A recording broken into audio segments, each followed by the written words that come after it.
तव चकाकिलन स्तुतिरम्बिके सकल शब्दमयी किल ते तनु निखिल मूर्तिषु मे भवदन्वयो मनसि जासु वही प्रसरासु च इति विचिन्त शिवे शमिता शिवे जगति जातमयत्न वशादिदं स्तुतिर्जापर्चन चिन्तन वर्जिता न खलु काचन कालकलास्ति मे अखंड मंडलाकारं व्याप्तं येन चराचरं तत्पदं दर्शितं येन तस्मै श्री गुरुवे नमः।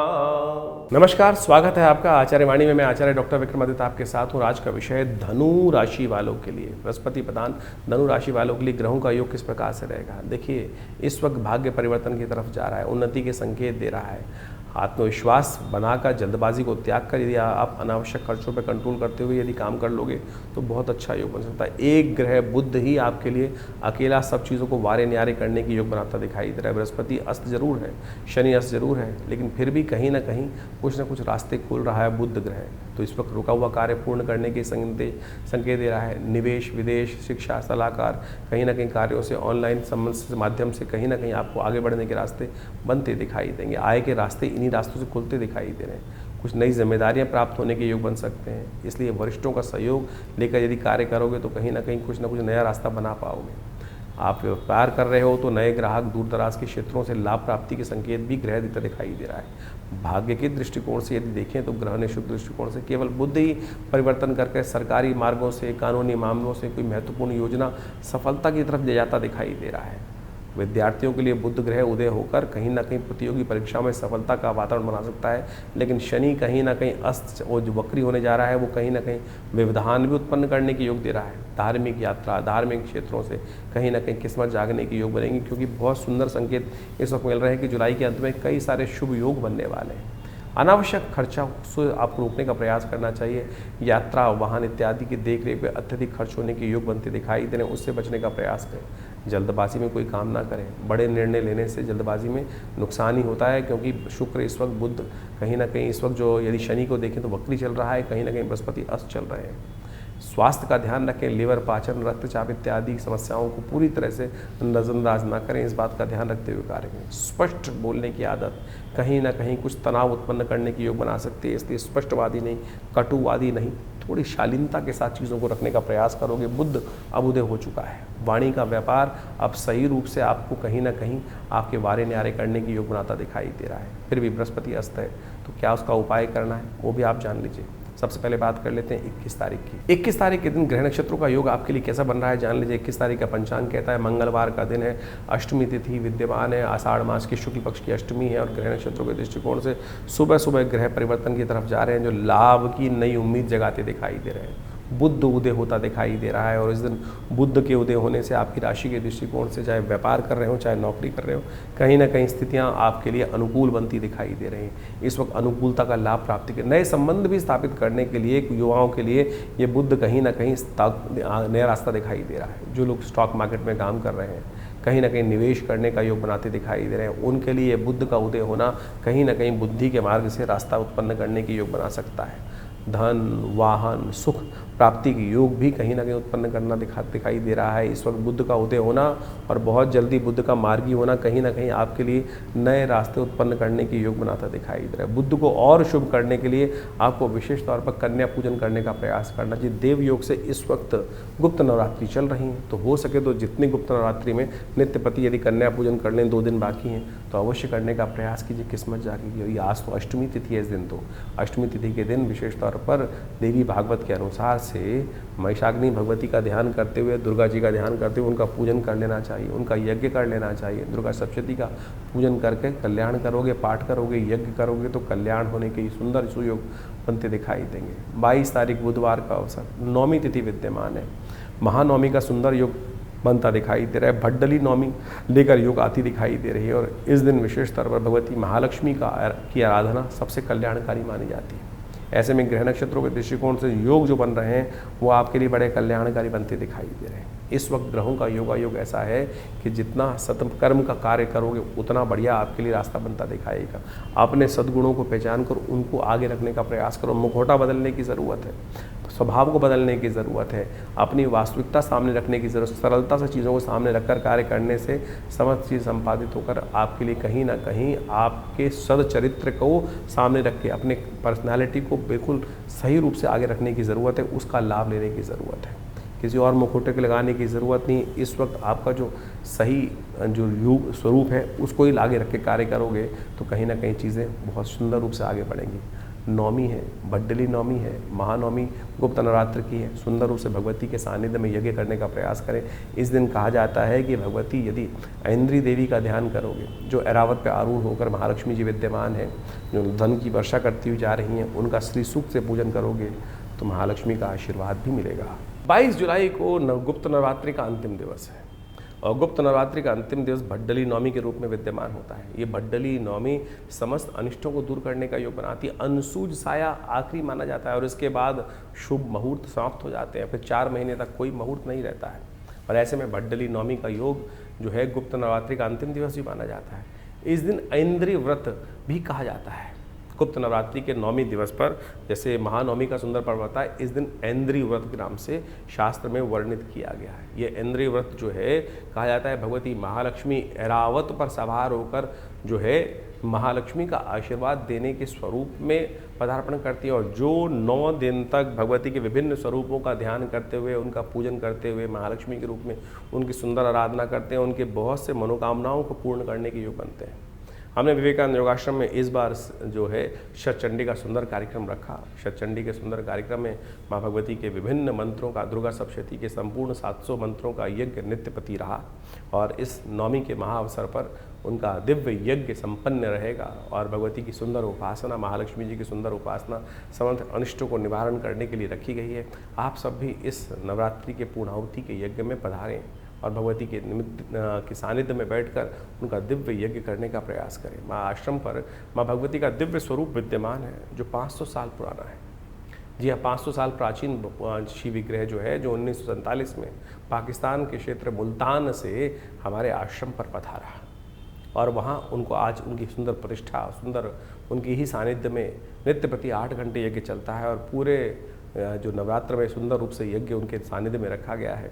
आप उसकी कम से कम अंतिम वेला में सुंदर रूप से अंतिम यज्ञ के अवसर पर अपने स्थान को आरक्षित करें। माँ भगवती के दिव्य यज्ञ में दुर्गा सप्तशती का जो संपूर्ण यज्ञ रहेगा उसमें ये भाग लें। माँ भगवती की कृपा से हमने ऐसा देखा है कि अनेक मनोकामनाओं को सिद्धि करने के लिए, जीवन के कष्टों को दूर करने के लिए भक्तों के जीवन में सुंदर सुयोग बन जाता है। तो माँ भगवती की वैष्णवी देवी का सुंदर दर्शन करते हुए इस सुंदर योग पर ऐसे दिव्य जो अवसर पर भड्डली नवमी अनसूत साया माना जाता है।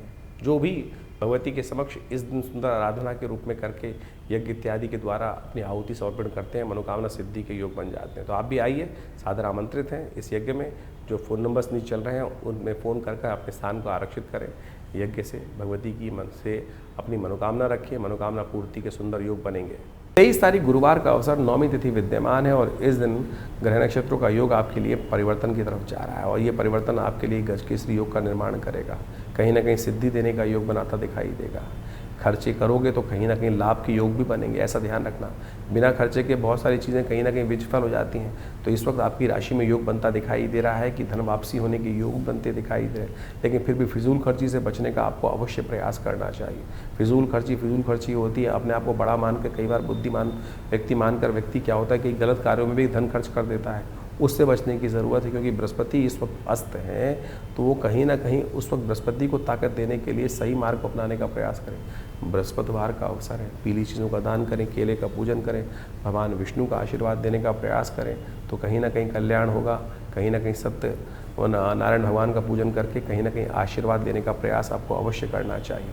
24 तारीख शुक्रवार का अवसर दशमी तिथि इस दिन विद्यमान है। इस दिन बुध मार्गी हो रहे हैं और ये बुध का मार्गी होना आपकी राशि में जो छोटी मोटी समस्याएं उत्पन्न करने के, रुकावट करने के योग बन रहे थे, आपके स्वरूप को देख के लोगों को कहीं शंका हो रही थी, कहीं ना कहीं वो सब कहीं ना कहीं साफ होती दिखाई दे रही है। इस वक्त ग्रहों का उपयोग आप पूर्ण से करने का प्रयास करें।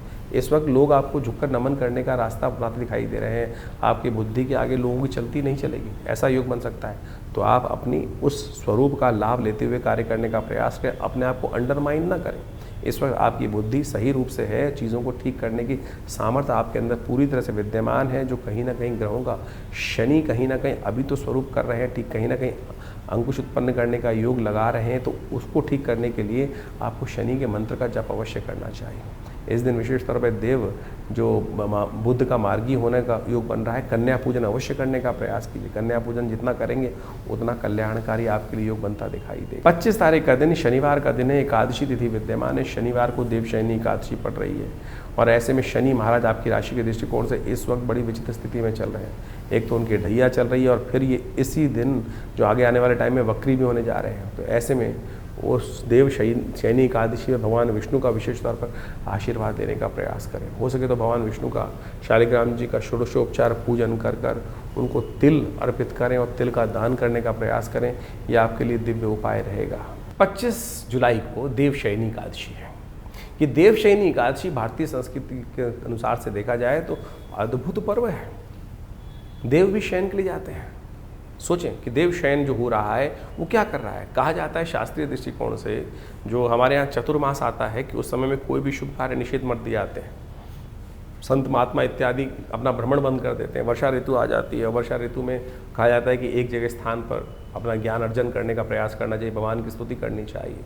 सत्ता जो है वो भगवान विष्णु के हाथ से निकलकर शिव के हाथ में आ जाती है और उसके बाद सावन का सुंदर पदार्पण होता है। ये आध्यात्मिक दृष्टिकोण से बहुत महत्वपूर्ण योग है। कहा जाता है कि इस दिन भगवान विष्णु जो हैं वो शेष नाग पर कहीं ना कहीं 4 महीने के लिए विश्राम के लिए चले जाते हैं। देव शयन हो जाता है। समस्त शुभ कार्य शास्त्र में निषेध कर दिए जाते हैं। विवाह इत्यादि, मुहूर्त इत्यादि, दुकानों के मुहूर्त, घर के मुहूर्त, मूर्ति प्रतिष्ठा, जो भी कहीं ना कहीं नए नए कार्य आरंभ करने हैं, वो सब कहीं ना कहीं गृह आरंभ तक रुक दिए जाते हैं। नींव का पूजन तक रुक दिया जाता है। गृह प्रवेश तक कहीं ना कहीं शास्त्र में निषेध कर दिया जाता है। फिर दिवाली के 11 दिन बाद जब देव उठनी एकादशी आती है, उसके बाद से समस्त शुभ कार्य आरंभ करने के योग बनते हैं। लेकिन कहा जाता है कि ये समय बड़ा एक बार आध्यात्मिक दृष्टिकोण से बड़ा शुभ होता है। भगवान विष्णु तो बड़ी तपस्या से प्रसन्न होते हैं, लेकिन भगवान शिव जो हैं, जिनके हाथ में सत्ता आ जाती है, सावन का महीना शुरू होने वाला होता है, केवल एक लोटे जलमात्र से लोगों की मनोकामना सिद्धि करने के योग बना देते हैं। तो ऐसे में बड़ी श्रद्धा के साथ, बड़ी सरलता से लोग कावड़ लेके चलते हैं, भगवान का सुंदर स्तुति करने की तरफ आगे भागते चलते हैं। जगह जगह से लोग गंगा जी से, जमुना जी से, कहीं ना कहीं विभिन्न तीर्थों से जल ला लाकर अपने क्षेत्र में जो भगवान इष्ट हैं उनको जल अर्पित करने का प्रयास करते हैं। समस्त भोले भंडारी को प्रसन्न करने का प्रयास करते हैं। तो आप इस दिन विशेष तौर पर भगवान विष्णु की सुंदर आराधना करें।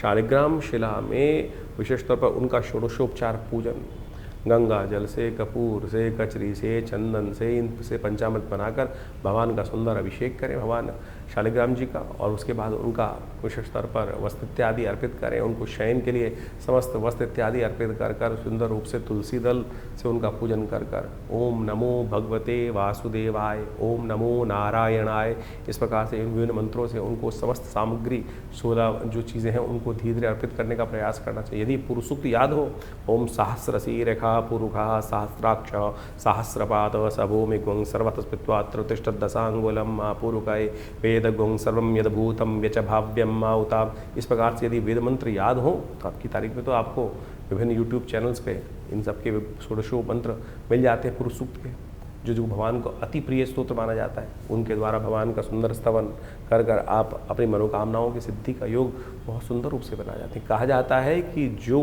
जीवन में किसके कष्ट चल रहे हों, मनोकामना पूर्ण नहीं हो रही हो, बार बार कहीं ना कहीं विघ्न आ रहे हों, ऐसे में भगवान विष्णु को शैया प्रदान जो करते हैं, कमल के पुष्पों की शैया, पीले वस्त्रों की शैया, और तो और शास्त्र में तो बहुत कुछ वर्णित है। अपनी श्रद्धा के अनुसार से भगवान विष्णु को इस दिन शैया प्रदान करने से जीवन के बहुत से कष्ट जो कांटों वाली सेज पर जो हम लोग को चलते हुए दिखाई देते हैं, कहीं ना कहीं हर भी जहाँ कदम बढ़ाएं कहीं ना कहीं विघ्न, कहीं ना कहीं रुकावट, कहीं ना कहीं कांटे रुकावटें जीवन में आती हैं। तो ऐसे में इस दिन जो देवशयनी एकादशी के दिन भगवान को शैया अर्पित करने का जो कार्य करते हैं, उनके बहुत से जीवन के कष्ट दूर होने के योग बन जाते हैं। इस दिन भगवान विष्णु को विशेष तौर पर कमल के पुष्पों से बनी हुई शैया प्रदान की जानी चाहिए। उनको पीले वस्त्र अर्पित करने का प्रयास किया जाना चाहिए। कमल के पुष्पों का बना हुआ तकिया भगवान को अर्पित करने का प्रयास किया जाना चाहिए। तो इस प्रकार से भगवान का सुंदर पूजन कर कर मनोकामना सिद्धि के सुंदर सुयोग बनने चाहिए। 26 तारीख रविवार का अवसर है, द्वादशी तिथि इस दिन विद्यमान है और ग्रह नक्षत्रों के दृष्टिकोण से इस वक्त जो परिवर्तन का योग चल रहा है, ग्रह आपके लिए बड़ी अनुकूल नई शक्ति लेकर आते दिखाई दे रहे हैं। शनि लेकिन वक्री होते दिखाई दे रहे हैं और शनि का ये वक्री होना आपकी राशि के दृष्टिकोण से भी देखा जाए तो बहुत ज़्यादा महत्वपूर्ण योग बनाता दिखाई दे रहा है। इस वक्त आपकी राशि के दृष्टिकोण से आपके लिए जो दूसरों का धन है वो कहीं ना कहीं आपके लिए कहीं ना कहीं ऐसा योग बन सकता है, जो एक पुरानी कहावत है, माले मुफ्त दिल बेरहम, यानी दूसरों के धन को कहीं ना कहीं आपकी राशि के दृष्टिकोण से अननेसेसरी ज़ाया रूप से खर्च होने के योग बनते दिखाई दे रहे हैं। इसलिए ध्यान रखते हुए कार्य करें, ये लंबे समय तक आपकी छवि को बिगाड़ने का प्रयास कर सकता है और वो कहीं ना कहीं आपके लिए, यदि आप नौकरी कर रहे हैं तो इस समय में कहीं ना कहीं कुछ विघ्न लाने के योग भी ये शनि का परिवर्तन कहीं ना कहीं बनाता दिखाई दे सकता है। तो ये शनि जो आने वाले 4.5 महीने के लिए ये वक्री होने जा रहे हैं, इसकी शक्ति कई गुना अधिक बढ़ जाएगी। तो ऐसे में शनि का, और बृहस्पति इन दिनों अस्त चल रहे हैं और बृहस्पति की दृष्टि शनि पर पड़ने के बावजूद भी कहीं ना कहीं शनि के दुष्प्रभाव से बचने का रास्ता नहीं बना पा रही है। तो ऐसे में शनि को मनाने के लिए आपको यथाउचित भाव से जो भी कार्य हो सकते हैं उसमें अवश्य कुछ न कुछ करने का प्रयास करना चाहिए। आने में सावन का महीना आने वाला है, ऐसे में दूध के द्वारा नित्यपति भगवान शंकर का अभिषेक करना, थोड़े तिल डालकर आपके लिए सबसे ज़्यादा श्रेष्ठकारी उपाय रहेगा। इस उपाय को अवश्य करने का प्रयास करें, एक छोटा सा उपाय और आपके लिए कल्याणकारी योग बनाएगा। रविवार है, प्रदोष है, इसी दिन से ये उपाय करना आरंभ करना आपके लिए बड़ा कल्याणकारी योग बनाएगा। 26 जुलाई को शनि महाराज वक्र अवस्था में जाने वाले हैं और ये करीब करीब 10 दिसंबर तक वक्री अवस्था में ही चलेंगे। ऐसे में ये 4.5 महीने का जो समय है विशेष तौर पर बहुत महत्व रखता है। हर राशि के दृष्टिकोण से आपको समझ लेना चाहिए कि विशेष तौर पर आपकी राशि के दृष्टिकोण से क्या प्रभाव उत्पन्न कर रहा है। अभी आपने समझा आपकी राशि के दृष्टिकोण से उसका क्या प्रभाव है। जब शनि वक्री हो जाते हैं तो कहा जाता है कई गुना अधिक शक्तिशाली हो जाते हैं। ऐसे में इनके प्रभाव में कई गुना अधिक हो जाता है प्रभाव। और शनि तो महाराज जो हैं वो वैसे ही क्रूर ग्रह माने जाते हैं, पाप ग्रह माने जाते हैं। और जब वो कहीं ना कहीं व्यक्ति दुष्कर्म करता है, गलत कर्म व्यक्ति के द्वारा हो जाता है, तो दंडाधिकारी के रूप में वो बड़े निष्पक्ष होकर अपने प्रभाव को उत्पन्न करने का प्रयास करते हैं।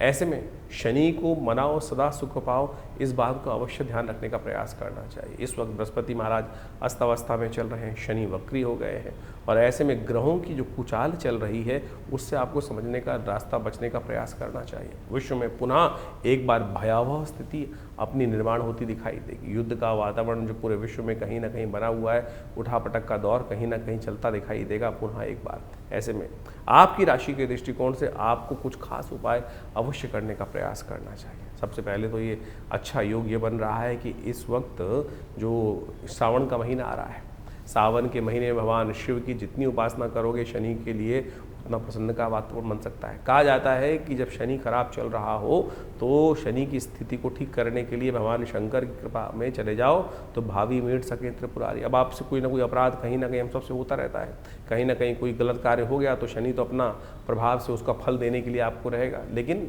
जब जीवन में कोई ऐसा प्रभाव हो जाए जिसका रास्ता ना निकल रहा हो तो भगवान शंकर की उपासना। ऐसे में शनि ने जैसे ही वक्री मार्ग पर पदार्पण किया है, सावन का महीना शुरू होने वाला है, ऐसे में भगवान शंकर का तेलाभिषेक, तिल के तेल से भगवान का अभिषेक, जो मंत्र कहा गया है वो एक रुद्राष्टध्यायी के अंतर्गत का आया है, शन्नो देवी रविष्ट्रयापो भवन्तु पीतये शन्नो रविष्ट्रवन्तु नः। इस मंत्र का जप करते हुए भगवान शंकर का तेलाभिषेक यदि शनिवार के शनिवार भी आप करते चले जाओ, सत्य मानना कि शनि का कैसे ही नेगेटिव प्रभाव हो, अशुभ प्रभाव हो, वो अपना प्रभाव निष्क्रिय कर देते हैं।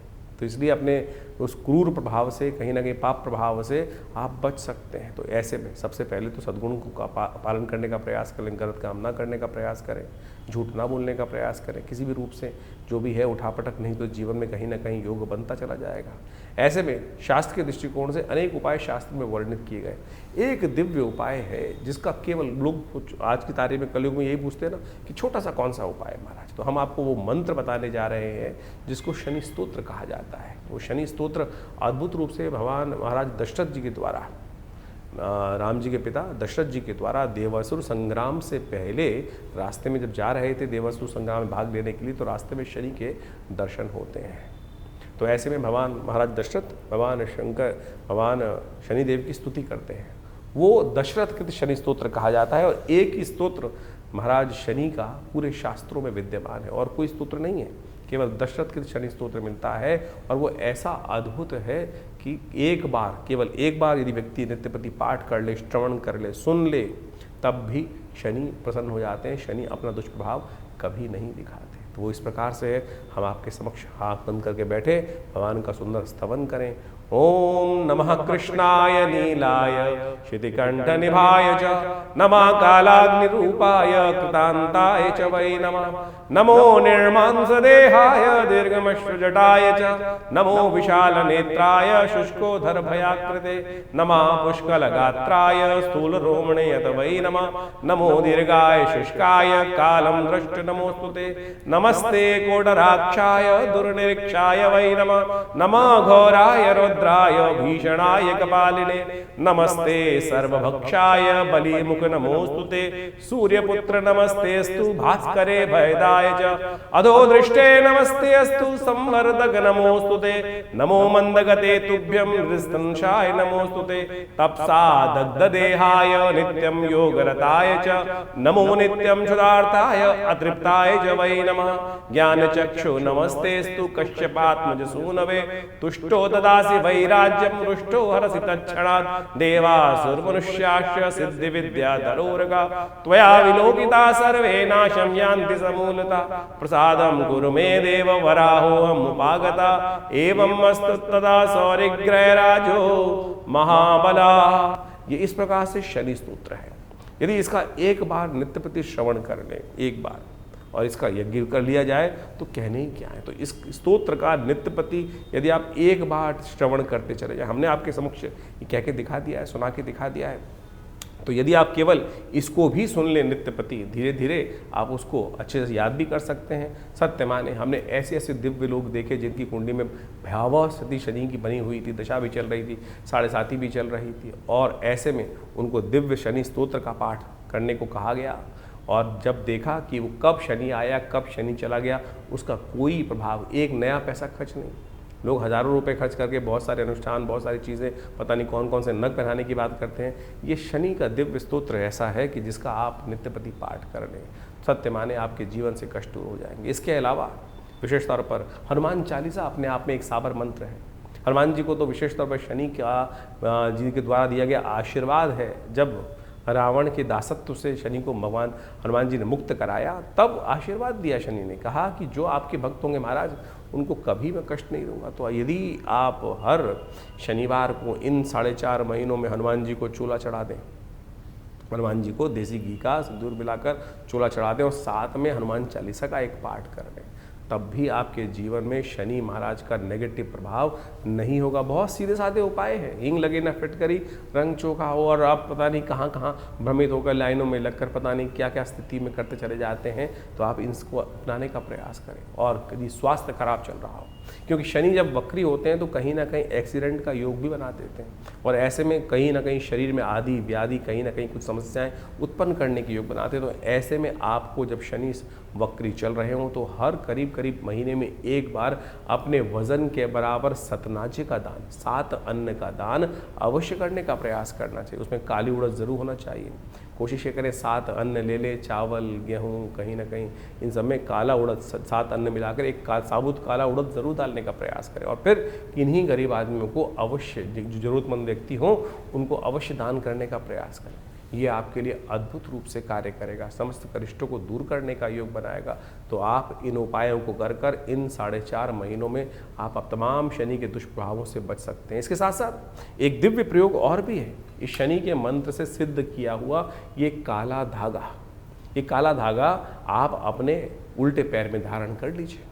ये शनि का दिव्य उपाय है। भारतीय संस्कृति के अनुसार से जो जिसको कहा जाता है कि शनि के मंत्र से सिद्ध करा हुआ ये धागा आपकी समस्त प्रकार से रक्षा करने का दिव्य उपाय। शास्त्र में अनादिकाल से लोग कहीं ना कहीं धागे बांधते आए हैं, लेकिन शनि का धागा पैर में बांधने का प्रयास किया जाना चाहिए, क्योंकि शनि सबसे पहले चाल बिगाड़ते हैं।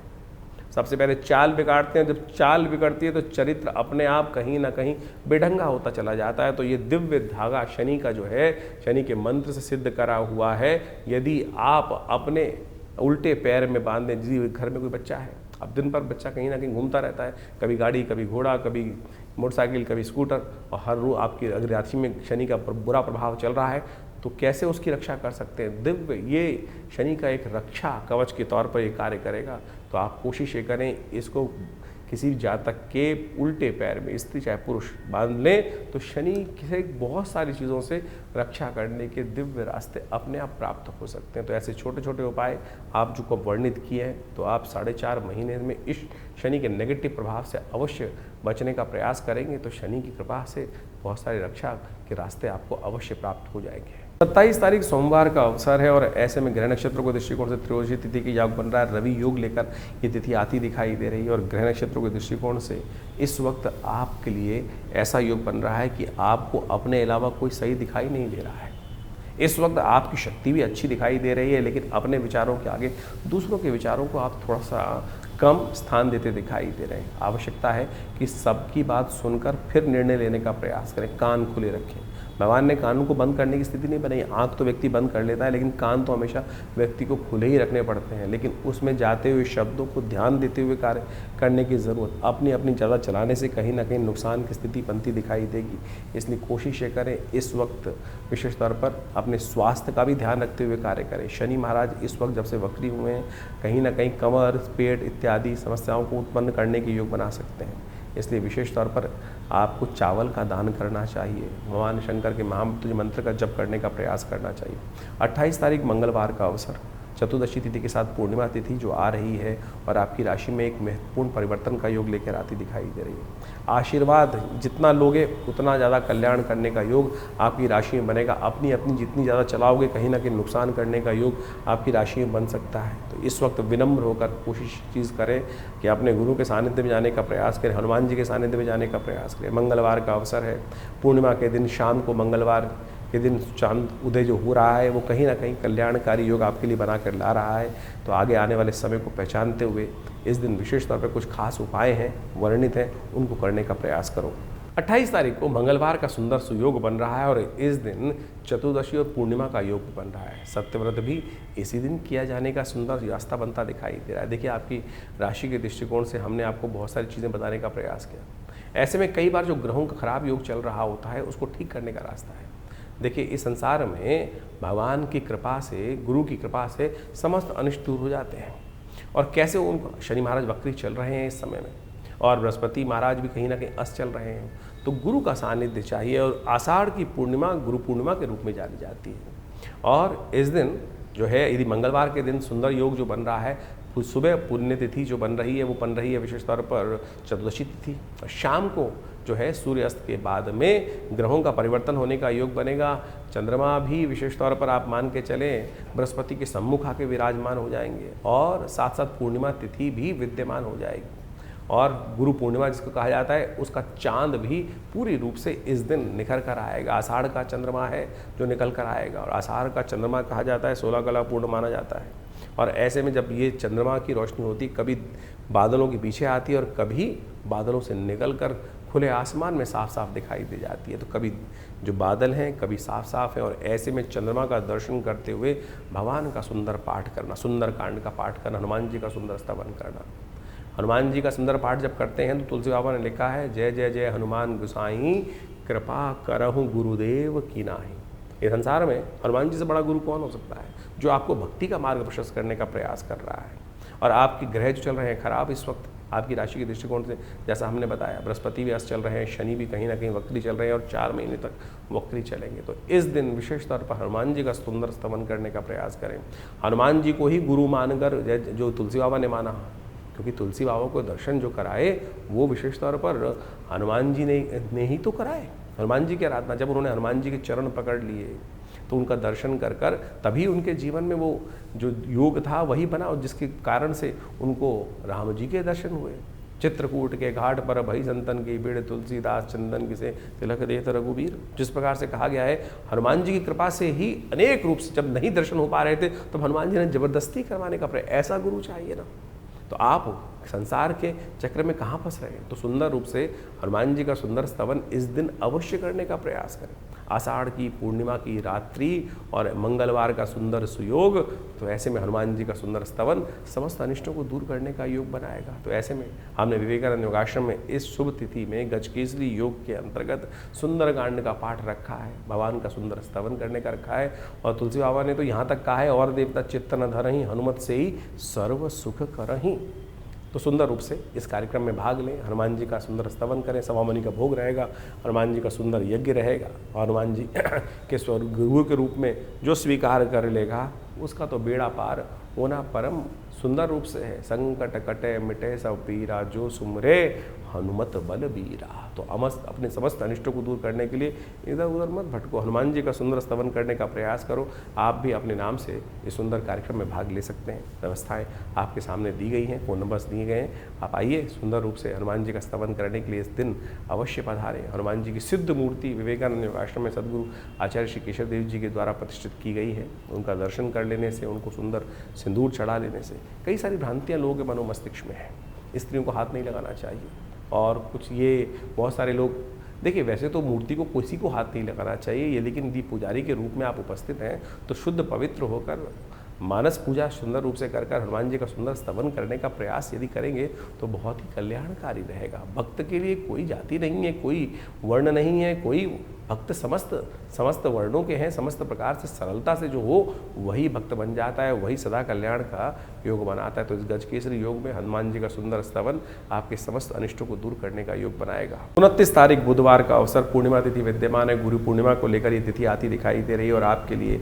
विजय का झंडा बुलंद करती दिखाई दे रही है। गजकेसरी योग है, आपके अपने प्रयासों से, आपके अपनी सरलता से चीज़ों को सही रूप से करने की शक्ति आपके अंदर उत्पन्न होती दिखाई दे रही। तो इसलिए आपको अपनी शक्ति पहचानने का प्रयास करना चाहिए। बड़ों का सम्मान करते हुए, चीज़ों को समझते हुए, उनका आशीर्वाद लेकर, उनको विचारों को साथ लेकर, जितने ज़्यादा लोगों को साथ लेके चलोगे चीज़ें उतनी ज़्यादा सरलता से पूर्ण होने की चलेगी। अकेले चलोगे तो कहीं ना कहीं कष्ट देने के योग आपकी राशि में बनते दिखाई दे रहे हैं। गुरु पूर्णिमा भारतीय संस्कृति में एक अद्भुत दिवस है। आषाढ़ मास की पूर्णिमा के दिन गुरु पूर्णिमा का योग बनता है। और भारतीय अध्यात्म संस्कृति में कहा जाता है कि जिस व्यक्ति ने अपने जीवन में गुरु नहीं बनाया तो उस जीवन में उस व्यक्ति के द्वारा कोई भी शुभ कार्य करने का अधिकार उसको मिलता नहीं है। एक बार नारद जी भ्रमण करते हुए शास्त्र के दृष्टिकोण से कहा जाता है कि विष्णु लोक पहुँचे, और जब विष्णु लोक पहुँचे भगवान के दर्शन करने के लिए तो भगवान से कुछ वार्तालाप करी। वार्तालाप करने के बाद संतुष्ट हुए तो वहाँ से निकले वहाँ से श्रीमन नारायण का स्मरण करते हुए, ओम नमो नारायण करने का मंत्र जप करते हुए। जैसे ही नारद जी वहाँ से गए तो भगवान विष्णु ने अपने पार्षदों से कहा कि जहाँ ये नारद जी खड़े हुए थे उस जगह को पवित्र करने का प्रयास, पवित्र करो, वहाँ गोबर से लीप कर उस स्थान को पवित्र करो। ये स्थान अपवित्र हो गया। बाई चांस देवयोग से नारद जी, देव ऋषि थे, वापस आ गए भ्रमण करते हुए। कुछ और मन में शंका हुई और देखा तो जहाँ वो खड़े थे उसको पवित्र किया जा रहा है भगवान की आज्ञा से। तो उन्होंने भगवान के समक्ष बड़ा विचित्र प्रश्न किया, क्या प्रभु मैं अपवित्र हूँ जो आपने मेरे जहाँ स्थान पर खड़ा था?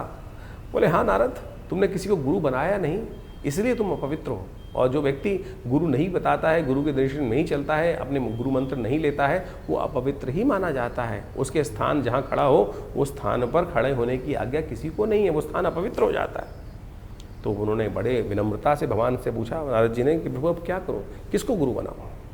तो उन्होंने कहा किसी को भी गुरु बना सकते हो, तुम्हारी श्रद्धा है, जिसको तुम गुरु बनाओगे उसके अनुसार से चलने का प्रयास करो। जीवन में समस्त अनिष्टों को दूर करने का योग बन जाएगा, आपके जीवन में कल्याण का योग बनेगा। आपको मंत्र जप का अधिकार भी गुरु मंत्र की दीक्षा लेने के बाद, गुरु दीक्षित होने के बाद ही मिलता है इस संसार के अंदर। लोगों ने नहीं समझा। भगवान की आज्ञा के अनुसार नारद जी ने कहा महाराज किसको बनाओ? तो भगवान ने भी लीला रची। भगवान ने लीला इस प्रकार संसार को ज्ञान देने के लिए रची। कहा जाता है भगवान ने कहा नारद तुम पृथ्वी लोक पे जाओ और जो सबसे पहले व्यक्ति मिले उसी को अपना गुरु मानो और फिर उनसे दीक्षित होकर उनका मंत्र जप करके उन्हीं से आगे जीवन की दशा लेने का प्रयास करो। फिर आओगे तो फिर पवित्र माने जाओगे। नारद जी भूलोक आते हैं और वहाँ मृत्यु लोक में उनको सबसे पहले एक व्यक्ति जिसके दर्शन होते हैं, प्रभु की माया थी। वो दर्शन होते ही एक व्यक्ति, गाँव का व्यक्ति, गरीब व्यक्ति रास्ते में जा रहा था, चप्पल उसने सिर पे रखी हुई थी और अब भगवान की आज्ञा थी, सबसे पहले उन्हीं के दर्शन हुए तो उन्होंने ही नमन किया महाराज। अब भगवान की आज्ञा के अनुसार से, भगवान की माया के अनुसार से उन्होंने को नमन किया और कहा महाराज आप मुझे आपको मैं अपना गुरु धारण करना चाहता हूँ। सीधे साधे व्यक्ति ने कहा कि महाराज मेरे की क्या बिसात, मैं आपको शिक्षा दूँ, आप तो स्वयं इस सुंदर स्वरूप में विद्यमान है, मेरी क्या बिसात। लेकिन बोले नहीं, मेरी इच्छा है, मैं आपसे ही दीक्षित हूँ। तो उन्होंने उनसे दीक्षा ले ली, जो मंत्र दिया उस मंत्र को उन्होंने ले लिया। उस मंत्र को जप करने के लिए जो भी बना, उसके बाद भगवान घूमते घामते फिर पहुँचे भगवान विष्णु के पास। भगवान विष्णु से उन्होंने कहा कि प्रभु आपकी आज्ञा के अनुसार से मैं मंत्र दीक्षित ले आया। बोले नारद जी किससे दीक्षा ली आपने? तो महाराज वहाँ पर एक व्यक्ति मूर्ख रूप में था और गंवार था, अनपढ़ था और सिर पे चप्पल रख के जा रहा था, बड़ा मूड लग रहा था, कहीं ठीक नहीं लग रहा था, लेकिन आपकी आज्ञा थे, मैंने उनसे दीक्षा ले ली। भगवान ने कहा नारद तुमने बड़ा अपराध किया, गुरु का इस प्रकार से अपमान करना, कहा जाता है घोर नरकादि लोगों को पूरी 84 लाख योनि तुम्हें भोगनी पड़ेंगी और उन सब की त्रास है तुमको भोगनी पड़ेगी। अपने तुमने इतना प्रभाव, इतना निष्क्रिय कार्य जो है, ऐसा कार्य किया है कि जो विशेष तौर पर तुमको अपराध बोध भी नहीं है इसका। नारद जी ने क्षमा मांगी कि प्रभु क्या करूं अब? बोले तो हम गुरु के सानिध्य में ही जाओ और वो जो बताएं उस कार्य को करने का प्रयास करो, तब जाकर इस जो 84 की योनि का जो चक्र है उससे निकल सकते हो, नहीं तो तुमको 84 लाख योनि भोगनी पड़ेंगी, उसमें जीवन निर्वाह करना पड़ेगा, फिर उस काल को भोग के बाद ही तुम हमारे दर्शन के लिए आ सकते हो। अब नारद जी को पटक दिया गया, वापस उस जगह पर लाकर नारद जी देव इच्छा से, प्रभु की इच्छा से फिर दोबारा गुरु के सानिध्य में पहुँचते हैं और उनके समक्ष बैठकर अपने समस्त भाव को उपस्थित करते हैं। तो उस व्यक्ति ने सुना नारद जी को और कहा नारद चिंता क्यों करते हो, क्यों चिंता है तुमको? इसका कारण, इस कष्ट का निवारण बहुत आसान है। नारद जी को नहीं समझ में आया था, लेकिन उस दिव्य आत्मा ने कहा नारद जी कोई चिंता मत करो, ये पहाड़ सामने दिखाई दे रहा है, इस पहाड़ पर तुम 84 लाख योनियों के जो है समस्त चित्रकला निर्वाहो और ऊपर से लौटते हुए नीचे आकर लौट आओ, नीचे आकर। नारद जी को बड़ा आश्चर्य हुआ कि इस व्यक्ति ने मुझे इतना दान बताया और कहा कि पूरा ऊपर से लेकर उन 84 लाख योनियों के नाम लिखकर समस्त व्यवस्था बनाई और फिर लौटते लाटते ऊपर से लेटते हुए नीचे आते हुए उन सब में भोगते हुए, उनको कहा जाता है कि वो समस्त 84 लाख योनि भोगने के बाद पुनः पहुँचे और वो जो श्राप था, जो अपराध किया था, उससे निवृत्त हुए। तो जो कहा गया ना, गुरु गोविंद दोनों कड़े काके लागू पाऊँ, बलिहारी गुरु आपनो जिसने गोविंद दियो मिलाए। ये शास्त्र में कथा इसलिए वर्णित की गई है कि आप सदमार्ग पर उस सरलता से प्राप्त कर सकते हैं गुरु के सानिध्य में। तो आप कोशिश ये करें, अपने जीवन में गुरु मार्ग मंत्र का अवश्य जप करने का प्रयास करें। भगवान से मिलने का मार्ग भी गुरु निर्देशित कर सकते हैं। तो आप बड़े बड़े चमत्कार हैं गुरु मंत्र के, शास्त्र में जो वर्णित हैं उनको हमें जीवन में देखने का प्रयास करना चाहिए। जीवन के कष्ट, इस संसार के कष्ट गुरु मंत्र के द्वारा है। कबीर जैसे संतों ने भी, जिनको कहा जाता है कि वो अध्यात्म में फंसते ही नहीं थे, वो तो विशेष तौर पर कहा जाता है कि जिस प्रकार से राम को भी उपासना करने का मंत्र जो उन्होंने जपा, जिस प्रकार से उनको नास्तिकवाद की बात की जाती है, उन्होंने भी रामानंद जी के चरणों में लेटकर उनके मुख से जो राम नाम निकला उसको ही गुरु मंत्र मानकर दीक्षित होकर उनका जप करने का प्रयास किया। अब लोगों ने उस मंत्र दीक्षा को भी नहीं समझ पाए तो कहानी के रूप में तो आप सत्य माने कुछ और लोग मान देते हैं। भ्रांति उत्पन्न करना बड़ा आसान है, सरलता जीवन में मार्ग पे चलना बड़ा मुश्किल माना जाता है। इसलिए कोशिश ये करें, इस कथा के माध्यम से हमने गुरु मंत्र की दीक्षा का, गुरु का चमत्कार आपके समक्ष रखने का प्रयास किया। मंत्र दीक्षा बड़ी चमत्कारी होती है। मंत्र दीक्षित लेने के बाद सत्य माने वो जागृत मंत्र ही आपका कार्य करेगा, नहीं तो जपते रहो मंत्र, लाखों मंत्र, हजारों मंत्र लोग जपते रहते हैं लेकिन वो कार्य नहीं करते। कारण है मंत्र दीक्षित नहीं है। जिस व्यक्ति ने वो स्वयं मंत्र गुरु ने जपा ना हो, उस मंत्र को देने का अधिकार भी किसी व्यक्ति के पास नहीं होता है। तो अनेक अनेक प्रकार के मंत्र हैं, शास्त्रों में लाखों मंत्र विद्यमान हैं। आपके लिए कौन सा योग्य है, कौन सा मार्ग आपके लिए चलना श्रेष्ठ है, किस मार्ग पर चलकर आपको सफलता मिलेगी, किस मार्ग पर चलना आपके लिए भारी हो सकता है, वो आपकी योग्यता के अनुसार गुरु ही बता सकते हैं। तो इसलिए भारतीय संस्कृति में गुरु के जो है, जिसको कहा जाता है अंधकार से प्रकाश की तरफ जाने का, ज्ञान का मार्ग दिखाने वाली जो दिव्य आत्मा है वो गुरुजन कही जाते हैं। इसलिए उनकी जो है दीक्षा हमें अवश्य लेने का, उनका सानिध्य अवश्य लेने का प्रयास करना चाहिए। अब एक अपवाद और भी है इसके साथ साथ कि गुरु कितने बनाए जाए। अनेक गुरु बना सकते हैं आप, अनेक गुरुओं की कोई बात ना। दत्तात्रेय भगवान ने इस संसार में उपस्थित होकर 24 गुरु बनाए, जिससे जहां जो शिक्षा मिले उसको अपने गुरु के रूप में, सदगुरु के रूप में आप स्थान देने का प्रयास करें। कोई इसमें भाती नहीं है। भ्रांति ये करने का प्रयास करते हैं। आज तो बाजार बन गया है, आज तो ये संसार हो गया, गुरुआ तू गलियां फिरे घर घर कंठी देता। आज तो मंत्र माइक के द्वारा दीक्षाएं मंत्र दे दी जाती हैं, तो वो गुरु मंत्र नहीं हुआ। आप गुरु बनाते हैं व्यक्ति को, जहाँ मेरे मन की शंकाओं हो मैं सीधा जाकर उनके पास बैठ के, उनके सानिध्य में बैठकर उनसे वो मंत्रणा कर कर अपने जीवन के उस लक्ष्य की जहाँ कष्ट आ रहा है बात करके दूर कर सकूँ। लेकिन ऐसे स्थितियों में जिनके दर्शन करने भी दुर्लभ है, फोटो में ही दर्शन हो सकते हैं, टीवी पे ही दर्शन हो सकते हैं, फिर वो मंत्र दीक्षा क्यों? आपको भटकने की आवश्यकता नहीं, प्रभु स्वयं आपके जीवन में उस व्यक्ति को उपस्थित कर देते हैं। दत्तात्रेय भगवान ने रास्ते में चलते चलते दीक्षा प्राप्त करी। वैश्य तक को गुरु माना, श्वान तक को गुरु माना, अग्नि तक को गुरु माना, वायु तक को गुरु माना। आपकी सरलता की आवश्यकता है। एकलव्य का कथा आपके समक्ष उपस्थित है, कहीं नहीं भटके। गुरु द्रोण के पास जाने की उनके सामर्थ्य नहीं थी, क्योंकि वो राजकुमारों को दीक्षा देने के लिए कटिबद्ध थे, वो बाहर दे ही नहीं सकते थे। ऐसा नहीं कि गुरु द्रोण ने नहीं देना चाहा, लेकिन वो कटिबद्ध थे, वो राज्य आज्ञा से बंधे हुए थे कि राज्य पुरुष, क्योंकि वहां पर वो जिस प्रकार से उन्होंने शपथ ले रखी थी कि मैं केवल राजपुरुषों को ही, अर्जुन को ही सर्वश्रेष्ठ धनुर्धर बना के भीष्म के समक्ष उन्होंने प्रतिज्ञा ली थी ये बात। लेकिन एकलव्य ने ऐसा उदाहरण उपस्थित किया कि गुरु की मूर्ति बनाकर ही उन्हीं से समस्त दीक्षा मूर्ति के माध्यम से ही ले ली। तो साध्य जो है, जो साधक है, उसको अपनी साधना पर चलने के लिए उस साध्य की तरफ जाना है। साध्य तो हर जगह अवेलेबल है, हर जगह उपस्थित है जो साध्य है, जिसको करना है। आपको अपनी साधना को दृढ़ करने के लिए विश्वास चाहिए, तो इस विश्वास को जगाने का प्रयास करो। गुरु पूर्णिमा वो पर्व है जो आपके मन की उन शंकाओं को दूर करने का प्रयास करती है। तो इस गुरु पूर्णिमा पर अवश्य मंत्र दीक्षा लें, गुरु का सानिध्य लेने का प्रयास करें।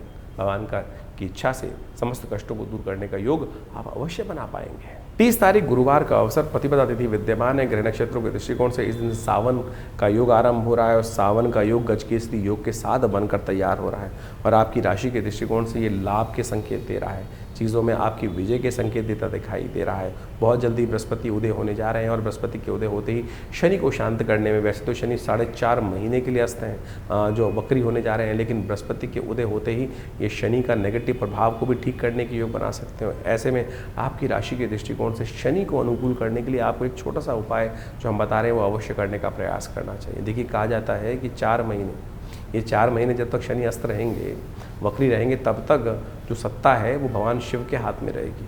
और भगवान शिव को प्रसन्न करने के लिए इस वक्त तिल और दूध आपके लिए कल्याणकारी योग बना सकते हैं।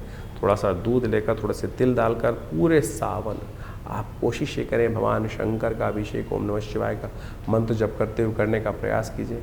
शायद कोई और उपाय करने की ज़रूरत ही नहीं पड़ेगी, यही आपके लिए भगवान शंकर की कृपा का रास्ता खोल देगा। 30 तारीख से सावन का सुंदर महीना शुरू हो रहा है और इस समय में जब भगवान विष्णु शिष्य पर विश्राम में चले जाते हैं और समस्त राज सत्ता जो है भगवान शिव के हाथ में आ जाती है, शिव को प्रसन्न करने के अद्भुत दिन होते हैं। ये 30 दिन का सावन मनोकामनाओं को सिद्धि करने का योग बनाता है। चाहे जीवन में कैसे ही कष्ट हो, चाहे आकांक्षाएं हो, कैसी आकांक्षा हो, इस संसार में मनुष्य रूप में ही आप जन्म लेकर उन इच्छाओं को, आकांक्षाओं को, उन मन के भावों को, मनोकामनाओं को सिद्धि करने का योग बना सकते हो। और किसी रूप में नहीं जाके, किसी संसार में किसी और योनि में न जाकर आप मनोकामनाओं को पूर्ण करने का योग नहीं बना सकते, इस मनुष्य रूप में बना सकते। सावन का वो सुंदर महीना है, जिसने भी भगवान शिव को भजा है उनकी समस्त मनोकामनाएं सिद्धि करने के सुंदर सुयोग प्राप्त हो जाते हैं। जल से यदि मन में संतुष्टि चाहते हो, तुष्टि चाहते हो, तो भगवान शंकर का अभिषेक जल से इस सावन के महीने करने का प्रयास करो। यदि समृद्धि चाहते हो तो कहा जाता है कि दूध के द्वारा अभिषेक करने से पुष्टि प्राप्त करने के योग बन जाते हैं। और यदि जीवन में समस्त संपदाओं का सुख चाहते हो, वाहन, घर, घोड़ा इत्यादि समस्त प्रकार की निधियाँ चाहते हो, तो रुद्री के अंदर कहा गया है कि दही के द्वारा भगवान का अभिषेक करने का प्रयास करना चाहिए। यदि ग्रहों का अशुभ प्रभाव चल रहा हो तो कहा जाता है कि भगवान का अभिषेक भस्म के द्वारा करने का, भस्माभिषेक जो होता है ना, उसके द्वारा करने का हमें प्रयास करना चाहिए। उससे जीवन के सत्य के प्रति हमारी आकर्षण शक्ति बनती है, सही रूप से मंत्र की सिद्धि प्राप्त करने का योग बन जाता है। यदि धन, वैभव, इन सब की प्राप्ति करना चाहते हो तो कहा जाता है कि भगवान का सुगंधित गंध के द्वारा, गंधोदक के द्वारा इत्र के द्वारा भगवान का जो अभिषेक करता है उसकी मनोकामना सिद्धि का सुंदर सुयोग बन जाता है। कहा है सुगंधिम पुष्टिवर्धनम, सुगंधि युक्त जल से, सुगंधित तेल से यदि भगवान का अभिषेक करने का प्रयास करोगे तो इस प्रकार की मनोकामना सिद्धि का सुंदर योग बन जाता है। यदि आपके शत्रु बाधाएं आपको बहुत परेशान कर रही हैं तो तेल के द्वारा भगवान का सुंदर अभिषेक इस सावन के महीने में हमें करने का प्रयास करना चाहिए। ये मनोकामना सिद्धि को पूर्ण करने के लिए अद्भुत योग बनाकर आपकी राशि में इस प्रकार से हजारों औषधियाँ हैं। शहद के द्वारा, पुष्पों के द्वारा, मट्ठे के द्वारा, इच्छू रस के द्वारा, गन्ने के रस के द्वारा, दूध के द्वारा और तो और अनार के रस के द्वारा, विभिन्न विभिन्न औषधियों के द्वारा अनेक मनोकामनाओं की सिद्धि के लिए समय समय पर लोग यज्ञ इत्यादि रुद्राभिषेकात्मक यज्ञ करने का सुंदर प्रयास करते हैं जीवन के समस्त कष्टों को दूर करने के लिए। यदि स्वास्थ्य संबंधी समस्या चल रही हो तो कहा जाता है कि दूध के द्वारा भगवान शंकर के महामृत्युंजय मंत्र का जप करते हुए इस सावन के महीने में यदि अनुष्ठान किया जाए तो भगवान की कृपा से कैसी ही दिव्य कोई परेशानी हो जो कहीं ना कहीं ठीक ना हो रही हो उसके भी ठीक होने के रास्ते प्राप्त हो जाते हैं। तो हमने विवेकानंद योगाश्रम में इन पूरे 30 दिनों में, सावन के पूरे 30 दिनों के लिए नित्यपति शाम को रुद्राभिषेक रखा है। सामूहिक तौर पर समस्त भक्तगण एकत्र होकर भगवान शंकर का रुद्राष्टाध्यायी के द्वारा नित्यपति भगवान का अभिषेक विवेकानंद योगाश्रम में हम हमारे द्वारा स्वयं समस्त भक्तों के साथ मिलकर किया जाएगा। भगवान का बड़ा दिव्य, बड़ा विशाल भगवान शंकर का शिवलिंग है और उनका पूजन हम बड़ी श्रद्धा के साथ समस्त लोग मिलकर करते हैं। आप भी स्वयं इस कार्यक्रम में भाग लेने के लिए नित्यपति आश्रम पर पधार सकते हैं। ये सावन का सुंदर सुयोग आया है और इस समय ग्रहों की स्थिति बड़ी विकसित चल रही है। एक जीवन में क्षणभंगुर है जीवन, कभी भी कहीं ना कहीं एक छोटी सी त्रुटि से पता नहीं कहाँ से कहाँ जीवन की दिशा मुड़ जाती है। भगवान की कृपा से, भगवान के सानिध्य में रहकर हमको क्षण क्षण को जीवन को जीने का प्रयास करना चाहिए। दिल्ली में विवेकानंद योगाश्रम में भगवान के मनोकामना सिद्धि मंदिर में भगवती के सानिध्य में बहुत दिव्य भगवान का शिवलिंग पर नित्यपति भगवान का रुद्राभिषेक रहेगा। शाम को रोज 6 बजे के आसपास ये रुद्राभिषेक आरंभ होता है। आप भी आइए, यज्ञ में भी भाग लें, भगवान का रुद्राभिषेक भी करें और भगवान की कृपा से इस पूरे सावन में छोटे से कर्म से भगवान को रुद्राभिषेकात्मक यज्ञ कर भगवान को प्रसन्न करने का सुंदर सुयोग अपने जीवन में प्राप्त करें। 31 तारीख शुक्रवार का अवसर, द्वितीया तिथि विद्यमान है और इस दिन ग्रह परिवर्तन की तरफ जा रहे हैं और ये विशेष तौर पर राहु के साथ चंद्रमा एकत्र होकर आपकी राशि के दृष्टिकोण से पराक्रम भाव में अद्भुत पराक्रम करने के योग बनाते दिखाई दे रहे हैं। इस वक्त आपकी राशि के दृष्टिकोण से सहयोगियों से, मित्रों से कहीं ना कहीं आपके लिए जो ट्यूनिंग अच्छी होती दिखाई दे रही है वो कहीं ना कहीं आपके लिए सहयोगी साबित होते दिखाई दे रहे हैं। लेकिन आपको बशर्ते उनको अपनी तरफ आकर्षित करने के योग बनाने पड़ेंगे। कहीं आप उनकी तरफ आकर्षित होकर उनके लिए सफलतादायक तो योग बना ही लोगे, लेकिन इस वक्त थोड़ा स्वार्थी बनकर अपने लिए लाभ लेने का आपको अवश्य प्रयास करना चाहिए। कावड़ यात्रा आरंभ होने चाहती है। कावड़ यात्रा का पहला मुहूर्त बन रहा है और आपकी राशि में इस वक्त शनि को कंट्रोल करने के लिए शनि ही शिव ही सबसे बढ़िया तत्व है। शिव का ध्यान करें, शिव का पूजन करें, शिव का अभिषेक करें, सब शुभ होगा।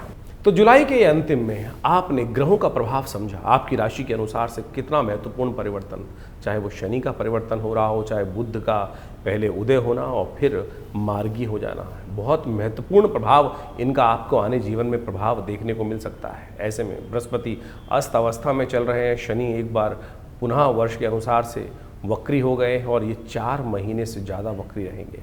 ऐसे में पुनः एक बार स्थिति विश्व में कहीं ना कहीं कोलाहल वाली उत्पन्न करने के योग ये शनि का वक्री होना और साथ साथ ऐसे में इनका विभिन्न ग्रहों के साथ योगा योग जो बन रहा है वो प्रभाव उत्पन्न करता दिखाई दे रहा है। समय समय के अनुसार से हमको ज्योतिष का लाभ अवश्य लेने का प्रयास करना चाहिए। ऐसे में विशेष तौर पर ग्रहों के योगा योग के अनुसार से उनका जो महत्वपूर्ण परिवर्तन मिलता है, शास्त्र में वर्णित ऋषियों मुनियों के अनुभव के आधार पर जो उनके निदान चिकित्सा विज्ञान के अनुसार से बताए गए हैं, ग्रहों के मंत्र के माध्यम से बताए गए, वो हम आपके समक्ष समय समय पर उपस्थित करते रहते हैं। सत्य मानिए, व्यक्ति के हाथ में कर्म करना ही है, उसका फल तो परमात्मा के हाथ में ही है, कर्म के अनुसार से फल बनता है। लेकिन फिर भी परमात्मा की कृपा से जो बड़े से बड़े भयावह योग कुंडली में बन रहे होते हैं वो कब किस प्रकार से क्षण में गायब हो जाते हैं पता नहीं चलता। इस बात को हमें अच्छे समझना चाहिए। गोचर का प्रभाव तो आपने अच्छे समझा, लेकिन आपकी जन्मपत्री पे किस प्रकार से उन ग्रहों के परिवर्तन का प्रभाव पड़ रहा है, दशाओं का, अंतरदशाओं का। ऐसा नहीं है कि जन्मपत्री के अनुसार से हम जब तक ना देखें गोचर के अनुसार से सब प्रभाव चलेगा। मूलतः गोचर का प्रभाव हर जन्मपत्री पर, हर व्यक्ति विशेष पर अवश्य होता है।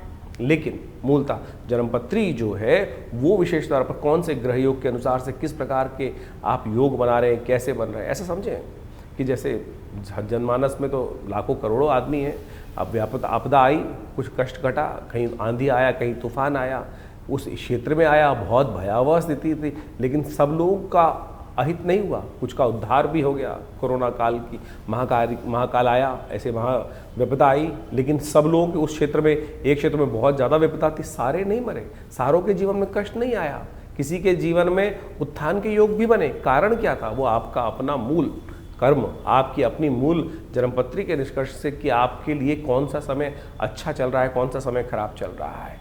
तो ऐसे भयावह काल में भी हम उन्नति कैसे योग बना सकते हैं और अच्छे काल में अपने ग्रहों को किस प्रकार से और अच्छा कर सदमार्ग की तरफ, सही मार्ग की तरफ तेजी से आगे बढ़ने के योग बना सकते हैं, वो जन्मपत्री का जन्म ज्योतिष विज्ञान का एक चमत्कारिक विषय है। इसलिए हमें अपने जन्मकाल के अनुसार से, date of birth, time of birth, place of birth के अनुसार से जो खाका बनता है, दशाएं, महादशाएं, अंतरदशाएं, इन सबको देखते हुए, देशकाल परिस्थिति को समझते हुए भविष्य को देखने का प्रयास करना चाहिए और उससे बहुत कुछ पूर्वाभास हो सकता है, बहुत सा पूर्वाभास पहले हो जाता है और उसको समझकर हम अपने समय के अनुसार से अपने रास्ते को सही रूप से चुन सकते हैं। जैसे एक व्यक्ति पढ़ाई कर रहा है किसी क्षेत्र में, उसका भाग्य तो कहीं किसी और क्षेत्र में लिखा था उन्नति का, लेकिन वो भटकते भटकते कभी ये, कभी वो, कभी वो, कभी वो, वहाँ पहुँचता है, वो अंत में जाकर जो जिससे किस्मत जागनी थी वहाँ पहुँचता है, फिर उस पर कार्य करता है। और फिर अगर ज्योतिष के दृष्टिकोण से पहले ही जान लिया जाए कि इस व्यक्ति के लिए कौन सा मार्ग सबसे श्रेष्ठ है और उसको अपना लिया जाए, तो आप अवश्य सही समय पर सही चीज़ों को पहचान कर कार्य को ठीक कर सकते हैं। तो यही ज्योतिष विज्ञान का, ज्ञान का यही लाभ है, इसी को लाभ उठाने का प्रयास करना चाहिए। सकल पदार्थ है जगमाही, कर्महीन पुरुष पावत नहीं। तुलसी बाबा ने ऐसे ने कर्म, ज्योतिष विज्ञान जो है वो वास्तविक तौर पर ज्ञान के अनुसार से, विज्ञान के अनुसार से शोध कर ऋषियों का कर्म है और उन्होंने इतना सुंदर सिद्धांत बना के रखा, तो उसको आपको लाभ उठाने का प्रयास करना चाहिए, चीज़ों को समझने का प्रयास करना चाहिए और ज्ञानवान लोग सही समय को पहचान कर उसके अनुसार से कार्य जो कर लेते हैं तो जीवन में बहुत जल्दी भाग्योदय के योग बन जाते हैं। हर कोई यही पूछना चाहता है कि भाग्योदय कब होगा, वो आपका जन्म बताएगा, समय बताएगा कब भाग्योदय होने की चांसेस हैं, कैसे हम अपने समय को सदुपयोग में लगाएं, सही कार्य करें। और ऐसे में तो बहुत सारे अच्छे अच्छे योग बन रहे हैं इस समय में। अभी आप मान देखें, गुप्त नवरात्रि का योग इसमें आरंभ हुआ इस जुलाई के अंतिम में, और उसके बाद जो सुंदर योग बन रहा है देवशयनी एकादशी के बाद श्रावण का, सावन के महीने का सुंदर सुयोग बनकर आया है। कहा जाता है भगवान विष्णु जब शेषशय्या पर विश्राम के लिए चले जाते हैं तो समस्त सत्ता जो है शिव के हाथ में आ जाती है। ऐसे में शिव की सुंदर आराधना कर भगवान का नित्यपति रुद्राभिषेक कर अपने बहुत से जीवन के कष्ट आप जो जिसको कहा जाता है रुद्रा अभिषेकात्मक यज्ञ जो है उसको कर आप सही रूप से भगवान की कृपा प्राप्त कर सकते हैं। भगवान तो एक लोटे से प्रसन्न हो जाते हैं जल के। तो आप कोशिश ये करें, इन समस्त जो आपको रास्ते बताए हैं उनको समझें, उनके द्वारा जीवन में सही मार्ग को चुनने का प्रयास करें। और विवेकानंद योगाश्रम में इस अवसर पर कई सारे समय समय पर कार्यक्रम होंगे, उनके बारे में हम आपको अवगत समय समय पर कराते रहते हैं। आइए साथ में भगवान का आराधना करने का सुंदर सुयोग बनाएं और जीवन के कष्टों को दूर करने का बड़ा सुंदर मार्ग, बड़ी जो सरलता से हमारे जीवन में प्राप्त हो सकता है। फिर क्यों भटकें इधर उधर। तो इसलिए कोशिश ये करें, सही मार्ग को चुनने का प्रयास कीजिए, भगवान की कृपा से कल्याण होगा, समस्त जीवन के कष्टों को दूर करने का सुयोग बनेगा। पर विवेकानंद योगाश्रम के माध्यम से हमने बहुत सारी पुस्तकों का प्रकाशन किया है, क्या क्यों कैसे और कब, चमत्कारों की कुंजी, इसके साथ देखिए क्या कहते हैं सपने, और चमत्कारिक योग मुद्रा विज्ञान, और तो और ऐसे ऐसे विषय हैं, मानो या ना मानो। ये ऐसे अद्भुत पुस्तकें हैं कि जिनके माध्यम से आप बहुत सारे रहस्यों को जीवन में समझ सकते हैं। अब इस पुस्तक के बारे में बात करें, क्या क्यों कैसे और कब, जीवन में क्या करें क्या ना करें, खाना कब खाएं कब ना खाएं, पानी कैसे पिएं कब ना पिएं। आज आप सोशल मीडिया पे इतनी भरमार हो गई है, हर कोई अपने अपने अनुसार से आपको चीज़ों को समझाने का प्रयास कर रहा है। कोई कहता है सुबह उठते पानी पियो, कोई कहता है मत पियो, क्या तो कोई कहता है क्यों पियो, पानी भी विकार उत्पन्न करते हैं। कितना पानी पीना चाहिए, कब नहीं पीना चाहिए, ये योग विज्ञान के माध्यम से भारतीय संस्कृति में इतनी सुंदर तरह से बताया गया है। आज इतनी विचित्र विडंबना हो गई है कि सबके सब कहीं ना कहीं कुछ ना कुछ निर्दिष्ट करते चले जा रहे हैं। कोई एक व्यक्ति कुछ बोलता है, कोई कहता है दूध पीना चाहिए, कोई कहता है दूध नहीं पीना चाहिए, कोई कहता है पानी कितना पीना चाहिए। हमने इस पुस्तक के माध्यम से, योग विज्ञान के माध्यम से ऊषा पान विधि कही गई है, 100 अंजुलि पानी पीने के लिए शास्त्र में विधान कहा गया, पानी किस प्रकार से पीना चाहिए और कैसे पिएं, कब ना पिएं, कौन से महीने में क्या खाएं क्या ना खाएं। यहाँ तक भारतीय संस्कृति, अभी वर्षा ऋतु चल रही है, वर्षा ऋतु के अनुसार से शास्त्र में कहा जाता है कि भैया सावन हर्रे भादो तिक्त, सावन में हरी सब्जी नहीं खानी चाहिए, हरी जो पत्ते वाली सब्जी है उसको खाने से परहेज करना चाहिए। और उसको आज से नहीं, अनादिकाल से भारतीय संस्कृति में इन सब सिद्धांतों को बता दिया गया था। और तो और यज्ञ विज्ञान कैसे आपके जीवन में लाभ दे सकता है और बहुत सारी और समस्या, नज़र लग जाए कैसे उसको दूर करें, इस सब संबंध में इन पुस्तकों में हमने अद्भुत रूप से इन समस्त ज्ञानों को देने का प्रयास किया है, इन सब बातों को चर्चा करने का प्रयास किया है। तो आप इनके विषय को यदि ये समझेंगे तो इतने सुंदर तरीके से मुख कैसे धोएं, पानी कितना पिएं, स्नान कब करना चाहिए, स्नान कैसे करना चाहिए। भारतीय संस्कृति में स्नान के बारे में सबसे पहले स्नान करना है, पानी डाल के आ गए, ये तो स्नान नहीं हुआ ना। स्नान किस प्रकार से किया जाए, कैसे आपके बहुत सारे घमौरिया इत्यादि बहुत सारी और समस्या स्किन की डिजीज आती है, यदि सही रूप से स्नान कर लिया जाए तो कहा जाता है कि बहुत सारी स्किन की समस्याएं उस स्नान से ही ठीक हो सकती हैं। इसके अलावा भगवान का चरणामृत हम लेते हैं, उस चरणामृत का क्या फ़ायदा है, किस प्रकार से भगवान का पूजन करने के बाद मंदिर में घंटा बजाते हैं, शंख बजाते हैं, ऐसे विषय हमने इन पुस्तकों के माध्यम से सद्गुरु आचार्य श्री केशव देव जी के सानिध्य में बैठकर जो रिसर्च हो सकती थी, ऐसी करीब करीब 50 पुस्तकें आश्रम के द्वारा लिखी गई हैं। मानो या न मानो, स्वप्न विज्ञान की एक ऐसी चीज़ है कि स्वप्न विज्ञान, सपनों में क्या दिखाई दिया, हम सबको सपने आते हैं और हम कई बार भयग्रस्त हो जाते हैं कि सपना देखा, ये कुछ अशुभ होने वाला है, शुभ होने वाला है। कौन सा सपना क्या प्रभाव उत्पन्न करता है, अ से लेकर पूरा अंतिम वर्णावली के साथ कौन कौन से शब्द के अनुसार से कौन सी चीज़ आपने देखी है, सड़क देखी है, सपने में सांप देखा है, कहीं धन देखा है, हवा देखी है, आंधी देखी है, प्रेत देखी है, पित्रात्मा देखे हैं, उन सब का क्या प्रभाव है, क्या वो आपके लिए को भयग्रस्त कर रहे हैं, कब कौन सा स्वप्न प्रभाव देगा, कितने दिन में प्रभाव देगा, कौन सा निदान अशुभ स्वप्न को दूर करने के लिए करना चाहिए, वो सब हमने इस पुस्तक के माध्यम से आप सबके समक्ष रखा है।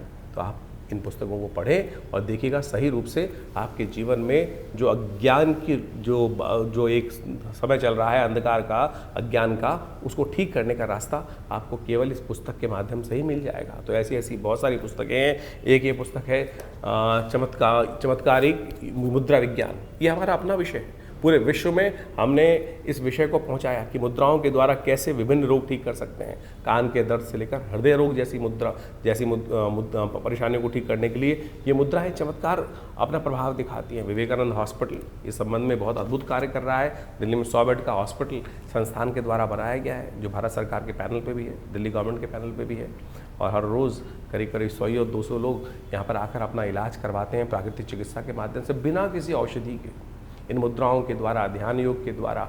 तो आप इस आश्रम पर जुड़ें और इन समस्त जो है, हमारी वेबसाइट भी आप जा सकते हैं vivekanandnaturecure.com, www.vivekanandnaturecure.com।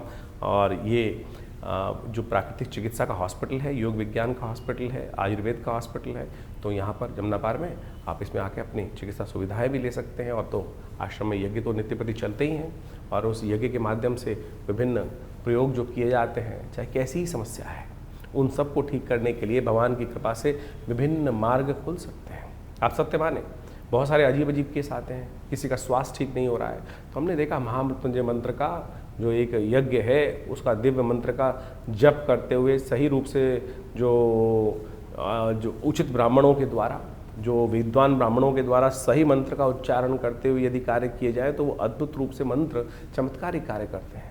जीवन में कई ऐसी घटनाएं, शत्रु परेशान कर रहे हैं, बाधा पहुंचाए जा रहे हैं, ठीक नहीं कर रहे हैं, तब उनके लिए देवी के विभिन्न स्वरूपों का ध्यान, विभिन्न मंत्रों का प्रयोग, कैसे उन बाधाओं को दूर करके आपके जीवन में विजय का शंखनाद उत्पन्न किया जा सकता है, वो बिल्कुल अद्भुत रूप से मंत्र कार्य करते हैं। लोग मान नहीं रहे हैं, जो बदमाश हैं, दुष्ट हैं, वो कहीं ना कहीं अपनी उस छवि को छोड़ ही नहीं रहे हैं और आपके जीवन में उनको आघात पहुंचाए जा रहे हैं। उनके रहते हुए आप अपने जीवन में विजय नहीं प्राप्त कर सकते, आपको उनके साथ उनकी दुष्टता को समाप्त करने का कार्य ही करना पड़ेगा। तो ऐसे मंत्र विज्ञान के माध्यम से आप अपने जीवन को, कष्ट को दूर करने के लिए, अब बात बंधन का योग किसी कुंडली में आ गया, बंधन का योग साफ साफ दिखाई दे रहा है, कहीं ना कहीं ग्रह परस्पर ऐसे योग बना रहे हैं कि बंधन का योग, जेल जाने का योग है, कहीं ना कहीं आपके समय खराब है आपका।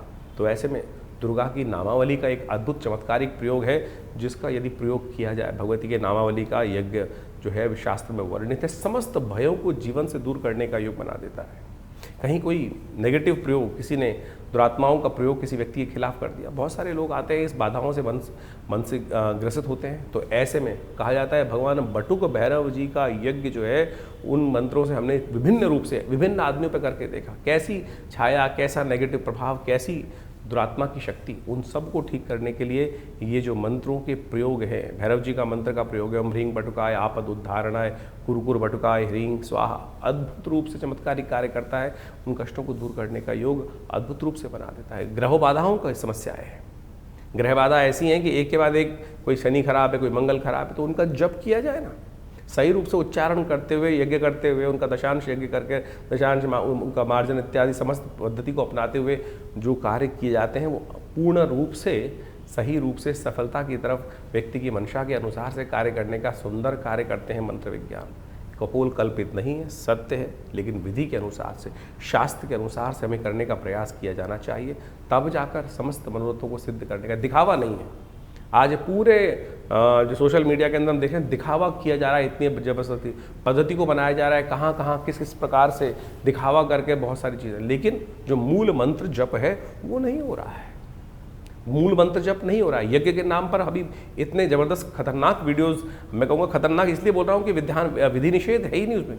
आहुत मंत्र में, यज्ञ में आहुति देने के लिए मुद्राएं हैं, इस मृगी मुद्रा के द्वारा शांतिक पौष्टिक कर्मों में आहुति देने का है। और बड़े बड़े महंत महात्मा इत्यादि बैठे हुए जो तसलों से, प्लेटों से आहुति यज्ञ में डलवा रहे हैं। क्या करवा रहे हैं? अनिष्ट करवा रहे हैं।